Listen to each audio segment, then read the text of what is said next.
Any questions before I go on to the third and final algorithm? Okay, the last one is this. You get that color fringing, where literally because the atmosphere is refracting things here, the blue light is traveling slower than the red light. And you get this color fringing. And like, this is actually a really simple algorithm. All you do is you calculate how much you need to transform the red channel or the blue channel. You just apply simple translation on the red channel, blue channel, etc. And you until you line things together. So it's a really, really, really simple algorithm. So let's go back into my code.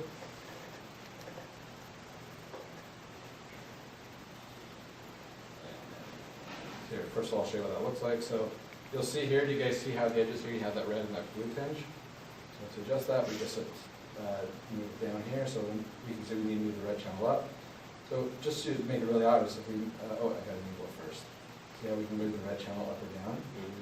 So basically just move that down, the red channel up until it's all converged. I know, right? We do the same on the blue channel. We should do the green channel with it, and there you go. We got rid of that color fringing. And then just because, you know, we want to make this look a little bit better, we can use some just kind of more general, like common stuff. We should almost always do the color balance because, again, the color's off here. Usually that means we like to increase the red. I want to lower the blue a little bit. Maybe adjust the green. And there you go. We have a pretty decent picture of Saturn. Is that as good as what Andrew McCarthy is doing? No. He also has a telescope that's about 4 times bigger than mine, so you know. He was comparing. And he's also in Arizona. He's also in Arizona, not Seattle. That's the thing. Like, if you want to take pictures of anything in the sky, you want clear, dry climates where the air doesn't change or shift much. That is not a coastal city called Seattle. Also on top of the mountain helps. Let me see this. From Seattle? What? Was this from Seattle? Yeah, this was from my backyard. This is from everything I do is from my backyard in Ballard, which is neighborhood just like 5 minutes north of 5-10 minutes north Have you of not Seattle. wanted to like go out into the, you know, go on the other side of the mountain or something? Oh, I would love to. I'm actually this close to asking my wife to let me buy property. There's this village called the Astronomical. Yeah. Not to put pressure on her, but there's this village called the Goldendale Astronomical Sky Village. Literally, a bunch of astronomers bought this big property, And they like, subdivide, and they they have subdivided it, and they access. put all the stuff to, like, they put power there, they put internet there. It's out in the middle of freaking nowhere. It's on the other side of the mountain, so you don't have the weather. They sell plots for $5,000 a piece. I can go there, set up a tent, set up a trailer. Is this in Camera, Washington stars, State? take things. Yeah, it's in Washington. It's about 3.5 hours. There's a bunch from of them, Seattle. actually. Yeah. Because there's a bunch in Arizona, too. Yeah. If I didn't have young kids, I probably would have done it by now. I want to show you guys one more quick thing, and then I have some closing thoughts. So I want to show you Jupiter. This is not my image. I wish it was, but this is what's taken from a telescope much bigger than mine, and using some fancy equipment. And I just want to show you kind of how my software performs with something like Jupiter, so you can bring up the details of it. And already, like I want to show you Jupiter because I think like better source actually shows the power of these algorithms, right? So you know we go from this. This is about as good as you can get with just lucky imaging. You will not get a better photo unless you go to like these wavelet transforms. So you can get that, you can bring out kind of medium details, you can bring out kind of large details, and you can see that you can get a really clear, amazing photo. You can do noise reduction there. Yeah, I was going to say, is that I/O or what is that? I don't know, that would get me, I think. One of those, something like that, but yeah. Oh. That's probably this down there. So it is. Anyway, I won't spend too much, just doing, but you can like do some seriously powerful stuff with these algorithms, right? Anyway, going back to any questions before I put in my closing thoughts? So, let me just go through my last few slides here. So, what about the moon? Can you do these Can you do these on the moon? And the answer is yes. Every lunar photographer uses these same wavelet transforms, the same things to create really high, crisp, clear things of the moon. But I actually had a coworker ask me, why don't you turn this into an app? Point your phone at the moon, zoom in, take a picture that takes like 30, 40 frames, stack them together, create a nice machine learning algorithm that maybe figures out what the wavelet transform should look like. And then you can take these amazing, highly detailed pictures of the moon. And like, here's a good example of what that could look like. Like you just take your phone, You zoom into the moon, you take a picture of it, you stack it, you use your machine learning algorithms to run the wavelet transforms, and you get this amazing clear picture of the moon. And for anyone who hasn't picked up on where I'm going on with this, you'll then have the birds tell you you're taking your photos of the moon. Now, I don't know if that's what Samsung is doing or not. I honestly don't know. But I think you could. I think that you could create some amazing apps here. There's some amazing stuff here. That's my presentation. Have some questions. Have questions. Have thoughts. Are you asking one of us to Sherlock you right here? Go for it. Go for it, man.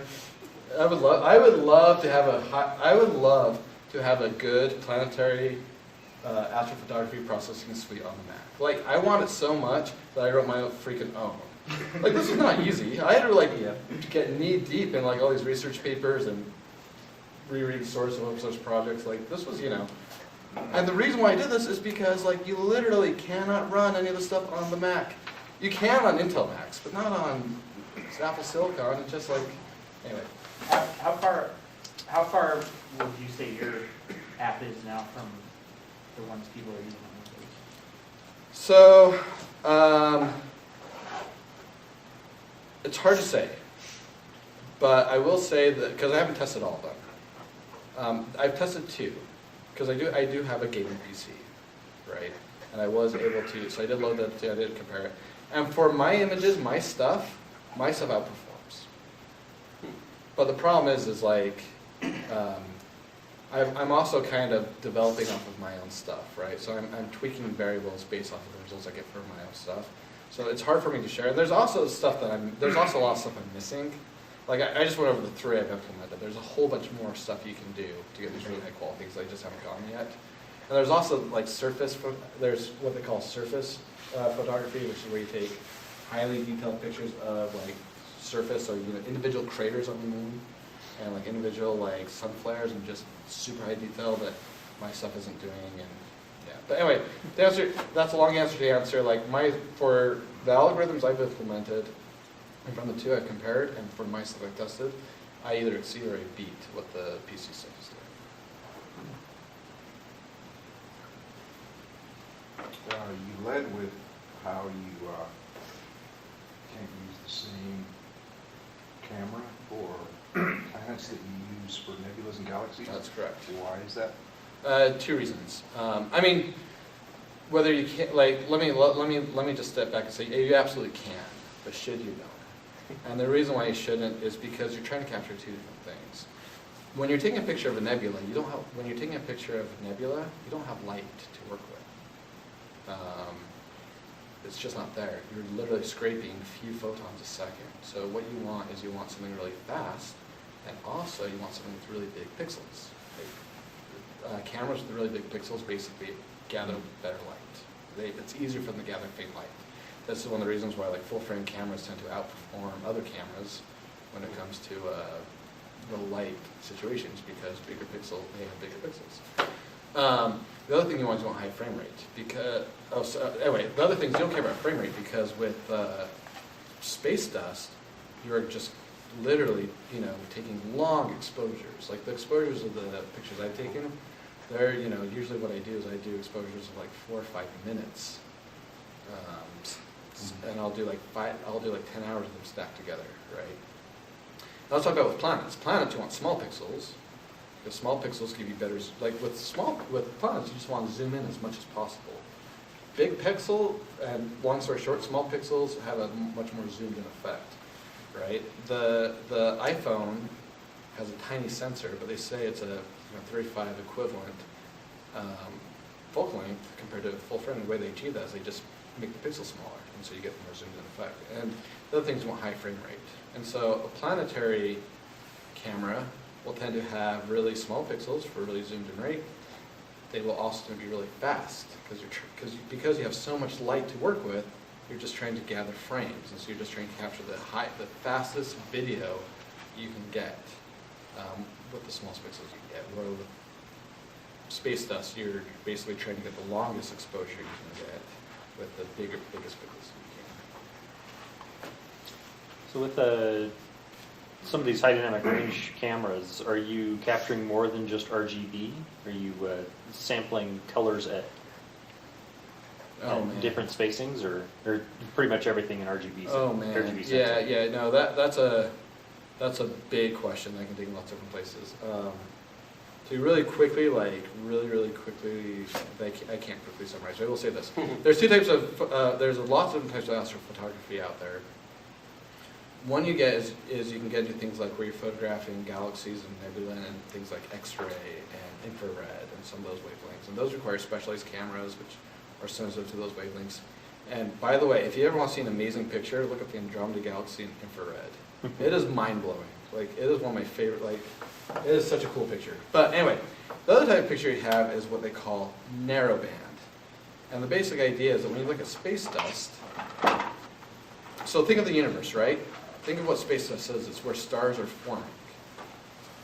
They're basically big piles of hydrogen, oxygen, and sulfur. Those are like, those are the abundant elements in nebula. And so when you look at the light that hydrogen and sulfur and oxygen actually transmit and reflect, they're just these tiny slivers of the wavelength. A tiny section of the red, a tiny section of blue-green, and a tiny section kind of in between. And so what you can do is if if that's all you care about and you want to get away from like city light pollution or all this stuff like that, then you just basically get these filters which just capture those little narrows of light that hydrogen, sulfur, and oxygen capture, and then you can take some really amazing, and then you basically have you get a lot better signal, you get a lot clearer